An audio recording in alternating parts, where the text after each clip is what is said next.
Hi all, welcome to the news update of Professor Visa and Education Services. My name is Janish. I'm a director of Professor Visa and Education Services and also registered migration agent Mara 156818. Today, this is a special topic for Tasmania and slightly I'll be talking about Western Australia towards the end. But I mean, some of the agents, very selected agents, has been invited for a Tasmanian study Tasmanian trip recently, which was conducted last week, and I had the opportunity to join the study Tasmania and also the Tasmanian Skill Migration was State Grad Department in relation to ascertaining the upcoming changes and also to meet different RTOs who are facilitating their colleges and also providing education in a vocational education sector. It was a great eye-opening moment for some of the agents, and also it was a great pleasure to actually reconnect with Tasmania industry, education, and also skill migration division in all in one place. So yes, so thanks to Study Tasmania for organising all of this. So without spending too much of time, I think I'm going to go straight to a potential changes that's gonna come out in Tasmania, which we were able to ascertain in the meeting. Obviously, a lot of things is still unclear and also undecided, especially because the election is was around the corner last week, and the election's now done. We have a new prime minister, and a lot of numbers has to be allocated for each states and territory in terms of general skill migration visas and also the allocated quotas and everything like that. But with all the uncertainty, there are certain things we were able to bring up in the conversation and be able to validate with the Migration Tasmania, which I want to talk to you about today in this video. Now, I think it's the all in all, it's a great positive move, and which I will tell you why. After this, going through this criteria, moving on. Now in Tasmania, looks like we'll be coming up. I don't think there'll be a major changes in terms of the categories itself. Like, of course, we had the graduate categories, the skill employment category, and also the business owner and all that kind of stuff. So just to start, potentially some of the categories that we were able to establish were the skilled employment category, which is what we used to call the offer letter category or whatnot, and we have established a skilled graduate category, the business owner category, and also last but not the least, which is my personal favorite, is Tasmanian established resident stream. So it looks like there's going to be four major categories in upcoming financial year. And just to talk about the skill employment part, there has been obviously you can look at the consultation paper, which talks about the skill employment part, where they said level 1 to 3. Which is prescribed by the ANSCO code, level 1 to 3 occupation will be considered for this category, and also some of the occupation under level 4, which is on the consultation paper, will be also considered. Now, there has been some recommendation by the Migration Institute of Australia to consider some of the level 5 categories as well, which is like the farmer, the dairy farmer, and stuff like that. So that is still work in progress, which has not been finalized yet, but it's still there. Now, the skill employment will be for any applicant whose nominated occupation was in a TESOL but will not be on the new occupation list. Those are the ones that we have said needs to be considered in future. But for now, let us understand the category. So, the skill employment category, level 1 to 3 occupations. Skill graduate. Now, obviously, there was a bit of a problem with this particular skill graduate because the consultation paper suggested restriction on the AQF level 5, which is the certificate 3, certificate 4 level, and there was the problem because there were a lot of students who were studying certificate 3, certificate 4 in Tasmania, And with this consultation paper, it actually made everyone a little bit concerned. Now, we provided our consultation, and we are glad to say that the Tasmanian government has actually supported the recommendation to consider Certificate 3, Certificate 4 as a part of the recognized qualification for the skilled graduate stream, which is great news. Obviously, this was mainly when it was initially came out. It was kind of targeted to the cohort of education providers. We're facilitating very short courses, and that did not fulfill the criteria or the skill level that Tasmania is looking for. But we were able to express the concern around occupations such as carpentry or such as automotives and like Certificate 3 in light motor vehicle mechanics, and also Certificate 3 for commercial cookery and so on. So a lot of trade occupation actually only requires Certificate 3 or 4 level in order for someone to be a job ready applicant. So we actually brought that up in the meetings, and then we got a verbal confirmation saying that yes, it will be considered in future applications. So which is a good news, because this was also recommended by the Migration Institute of Australia. So not just us, there was a lot of RTO also made a similar kind of recommendation. And I think originally it came from the different angle, but then after all of this cohort of people were kind of impacted with these changes, and then it's slowly coming back into the criteria again. But obviously, whatever I'm going to talk about is not set on the stone yet. This is a very preliminary information, and I think there was a lot of confusion around a lot of categories, but I wanted to go through that slowly, so that people living in Tasmania or people who are considering to live in Tasmania, this is a fantastic news. Now, the other category is a small business category, or the business owner category. It was already there, but not many bigger changes there. So it's just that, if you are running a business, this also sort of ties up very well with the Tasmanian established resident category, which is sort of coming up in a future.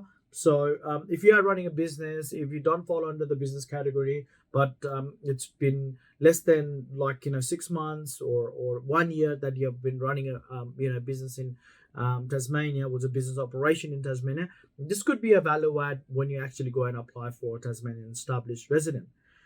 Now, the good news about Certificate 3 and 4, I've already talked about. So now the main part I want to talk about is the Tasmanian established resident. Now, it appears that this particular category is introduced to sort of target those ones who's been living in Tasmania for 2 to 3 years, and they have previously applied for the nomination and has been unsuccessful because of the category of employment, or there's a range of other categories that they could not fulfill or be competitive enough in comparison to other application that was lodged at that time. Now, this is a great news for people because this particular category appears to be targeting those cohort. Now, obviously, there are a large number of applicants kind of in this cohort. Now, all numbers of allocated seats for 491190 cannot be allocated just for one category, which is Tasmanian established resident. So I'm sure there's going to be more scrutiny around this. However, it's a good move because those ones who has not been able to work in level 1 to 3, or been able to demonstrate that they've been working in the nominated skill occupation and so on, but have been living in a regional area or especially Tasmania for a long time. Now, this is a good opportunity for those kind of cohort to actually start applying for nomination. Now, the reason why I said it's a good news is because there are so many avenues a person can apply for, like skill employment avenue, the graduate skill avenue, the business owner skill avenue. I mean, look, there's 3 avenues that person can apply for before this person can think about, oh, hang on a sec, I couldn't get, myself a nomination in the previous category that I mentioned, but I might fall under Tasmanian established resident because by this time I've already applied so many times. I've already been living in Tasmania for a long time. So really, in essence, it's more about rewarding people who are more genuine in relation to living in Tasmania and contributing to the community they're living in, and also, whatever the skill set that you are working on. It's about a time to actually reward that. However, mind you, the whole weight on the application cannot be just based on length of your stay. So there's so just because you're staying 3 years or 2 years or 3 years doesn't assume, and it's not safe to assume that you will be getting nomination, because this category wasn't designed for that particular intention. So the intention was to actually, of course, look after the people who are more genuine, contributing to the society, but they're not working level 1, 2, 3, and so on. But I think the intention was to also look at the other value add of this application. So obviously, the department, the state growth doesn't want this cohort to sort of take over all the number of the applicants that have been allocated for the next financial year. So obviously, there will be a lot of scrutiny to check.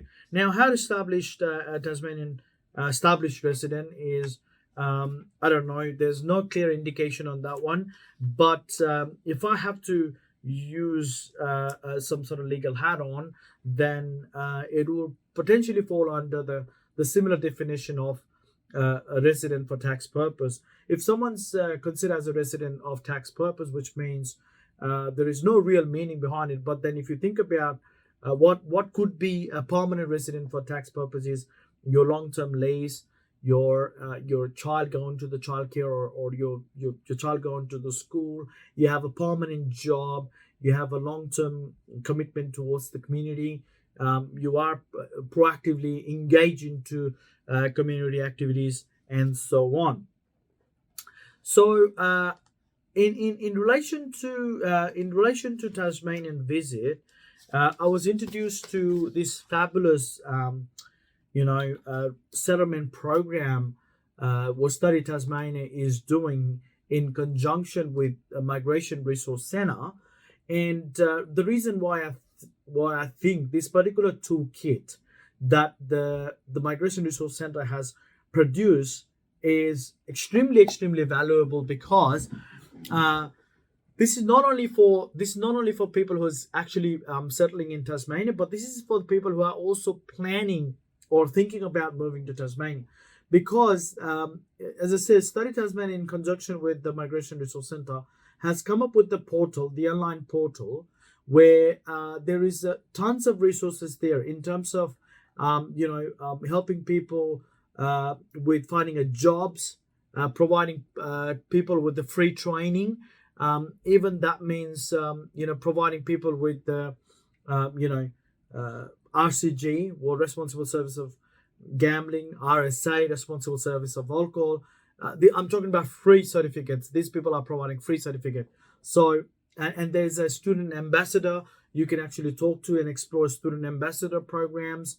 There are tons of resources. There are a range of industry webinars, basically making you ready for Tasmania. So employment opportunity in Tasmania, there's employability events, there's a job search workshop and everything like that.